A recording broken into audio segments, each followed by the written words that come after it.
What is up, YouTube? Running Gun Sports Podcast back here with a brand new video. Today we're going to be going over the Bills off-season review, like we've been doing with other teams in the past couple of weeks. Before we get into this video, we'd like you to drop a like if you do enjoy this video, subscribe to our channel, turn on notifications because we post weekly, and also follow our socials, Instagram and our TikTok at Running Gun Sports. So without further ado, we will get right into this.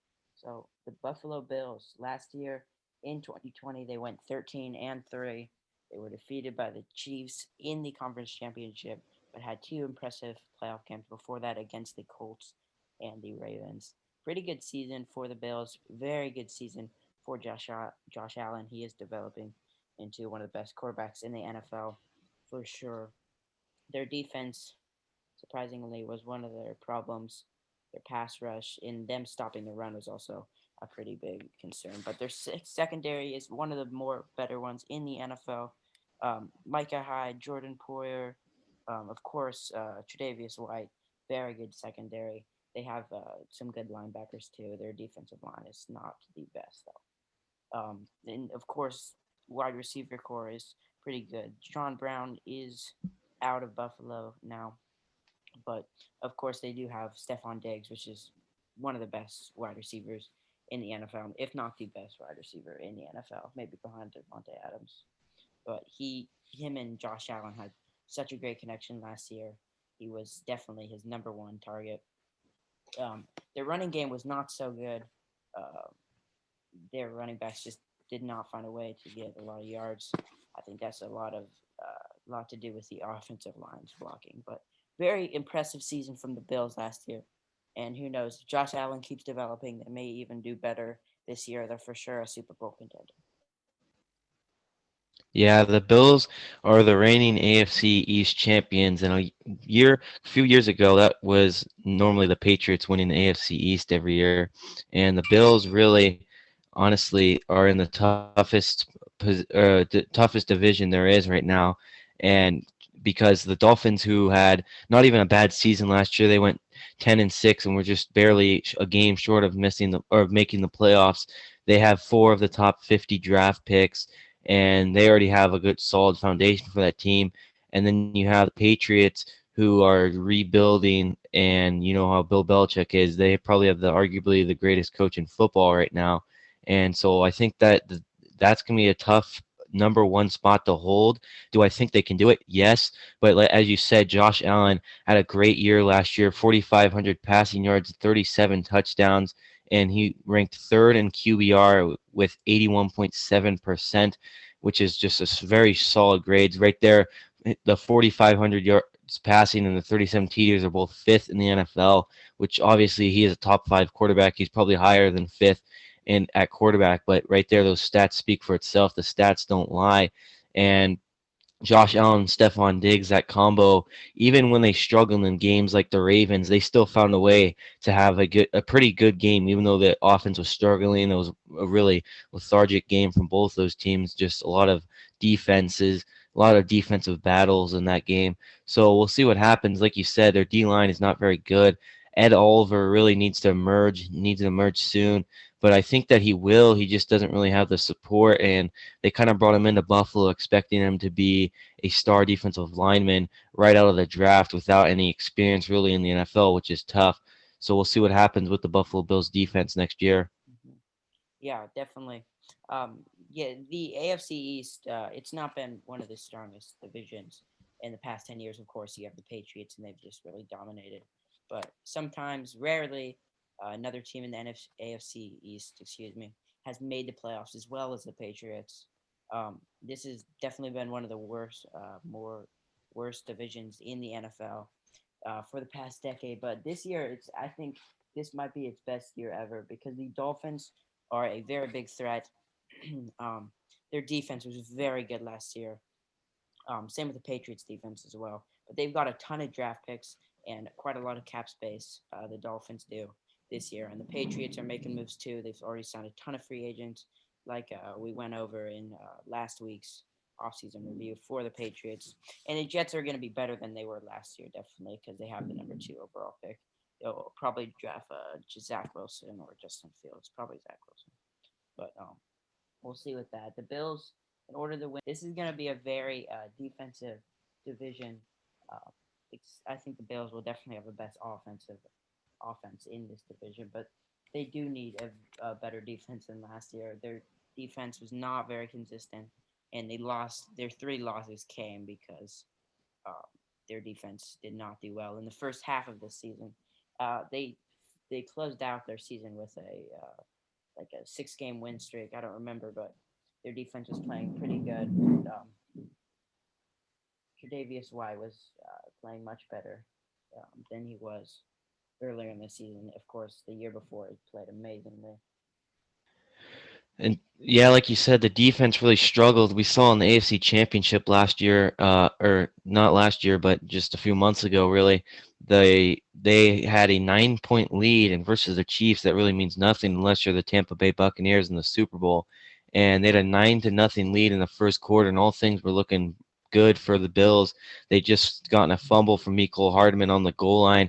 They punched it in with a touchdown run from Devin Singletary to give them a 2-score lead. They obviously missed the extra point, but then they gave up 21 points in the second quarter against Patrick Mahomes. And, Patrick Mahomes could do that to almost any team.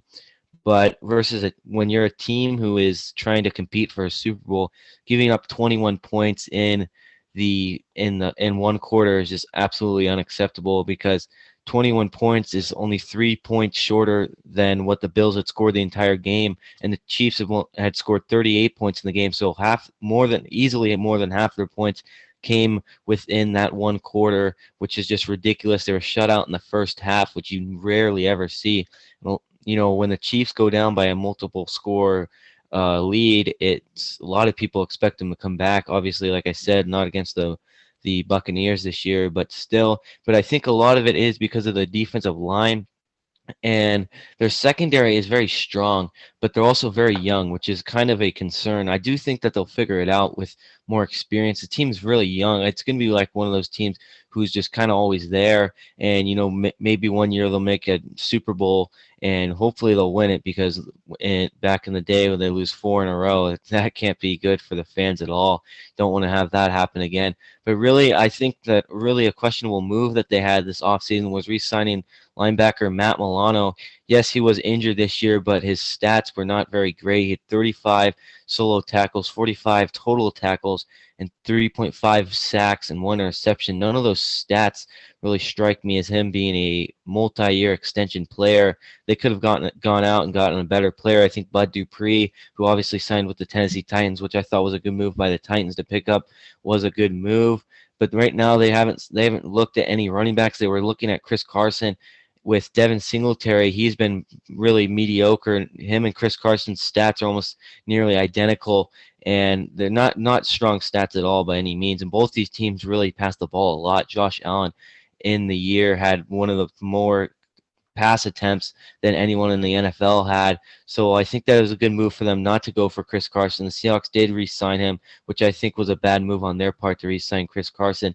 But in the draft, they have the number 30th overall pick in the draft. Travis Etienne, the all-time ACC rushing leader, with 914 yards on 168 rushing attempts and 14 touchdowns this year.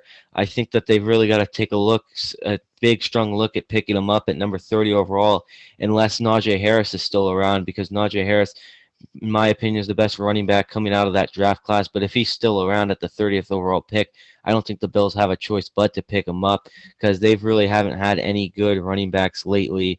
And Devin Singletary is not the answer for that void of running backs that they have, the hole that they haven't been able to fill ever. But I do think that TJ Yeldon has been decent for them. He came over from the Jacksonville Jaguars, and I think that they just need to give him more touches. We saw him getting a few touches in the AFC Championship game. He did quite well, but he didn't get as much touches I would have liked him to see. And I really think that he brings a whole nother dynamic to that Buffalo Bills backfield. Mm-hmm. Definitely. And keyword dynamic, and that's not really their offense right now. They are definitely one of the best, if not the best. I don't know if they're above the Kansas City Chiefs, in passing offense. Their passing offense was amazing last year. But when you go up a team like the Chiefs, who have great play callers and they can figure out the way that your offense works, you need to also you need to have the ability to resort to your running game. And their running game was not good last year, so they definitely need to draft or sign a running back, or trade for a running back, because they're missing something to be a Super Bowl team. I think that's the running game or a good defensive line, one of those two. But they definitely need a very good running game, because you need that to be a great team. Yeah, like I definitely agree with that because there we saw what the Chiefs not having a good running game does, and you can go as far as you let yourself go, but if you don't have a dynamic offense like the Tampa Bay Buccaneers do, I mean, they have Tom Brady, the greatest player of all time, in my opinion. And I'm sure a lot of people will agree with me on that one. But if you, they have a dynamic offense for sure. Playoff Lenny is a different breed. Leonard Fournette played insanely well in the playoffs, really, versus all the games that they've played. The Packers, the Saints, and obviously the Chiefs. And I think that that just really helps, and it shows you that the Chiefs, they really struggled in some games that they really needed to close out on versus the Browns, especially. That game was a lot closer than it really should have been, and they had, with a backup quarterback coming in the game and you're leading, you have no problem handing the ball off to whoever your running back is. But the Chiefs don't even have a good running back, so it really hurt them at that time to go ahead and try and run the clock out. And so that's really where the fall off was for the Kansas City Chiefs, not reaching it all the way to the Super Bowl this year. But as you said, their defensive line is not very strong. So another guy that they could be selecting in the draft, a lot of people would say Christian Barmore. I don't really think that that would be a good fit for him, but Gregory Rosso from Miami, he had 35 solo tackles, 54 total tackles, and 15.5 sacks in the 2020 college football season, and two forced fumbles. There's 15 and a half sacks, puts him second. You saw the Bills; they did not get any pressure on Mahomes, and when you get no pressure on Mahomes, he'll have a field day against you, and that's why the Bucks were so successful versus the Chiefs, because they were chasing Mahomes around all day long.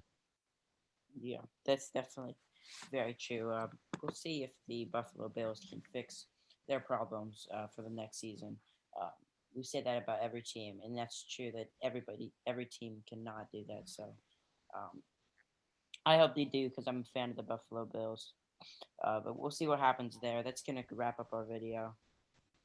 Make sure to subscribe and turn on notifications. We'll be going over another team's off-season review next week, and we'll keep going until we've wrapped up all the teams.